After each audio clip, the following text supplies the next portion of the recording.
Hello and welcome to another edition of What the Hell Just Happened?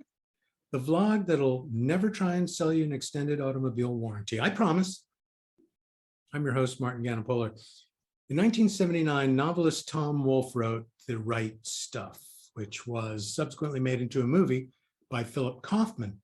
Wolfe's aim was to tell the story of the United States' efforts to explore outer space in the 1960s.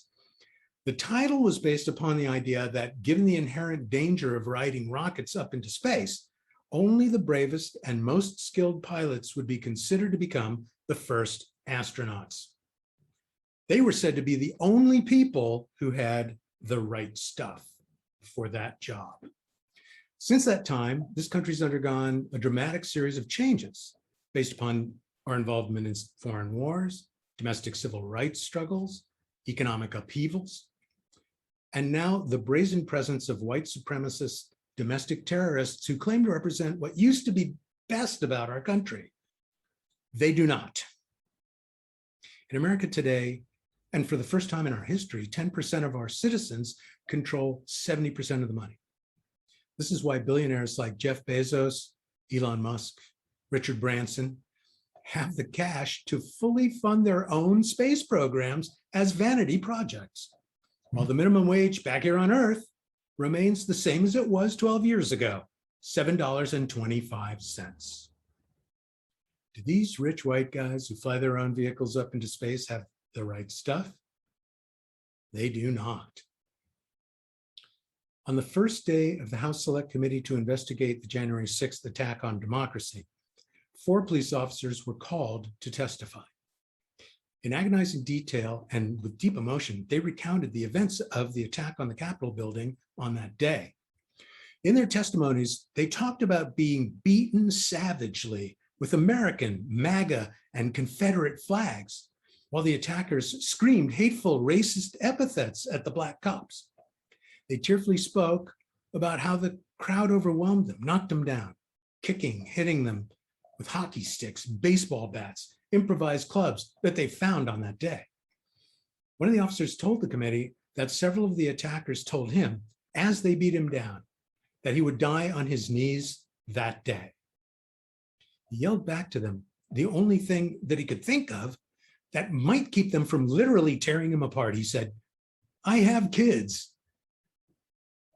Yet these officers and their colleagues held the line and protected the members of Congress from certain violence, if not death, as they'd sworn to do when they took the job. They have the right stuff. Republican leader Kevin McCarthy of California appointed, then removed, all 5 members of his caucus from the Select Committee.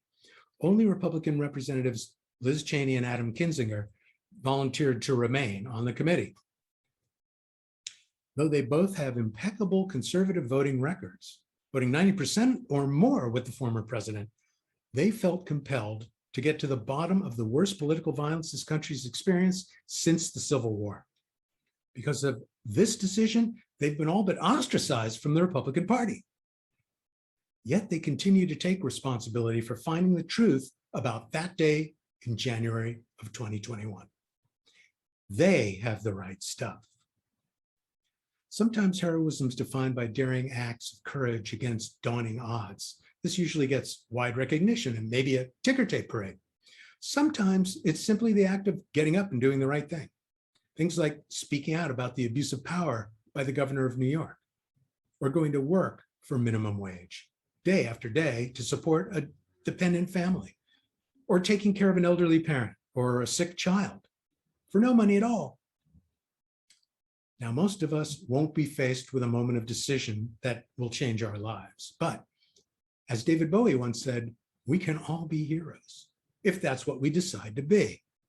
Every day we have a choice to define ourselves as victims or heroes in our own stories.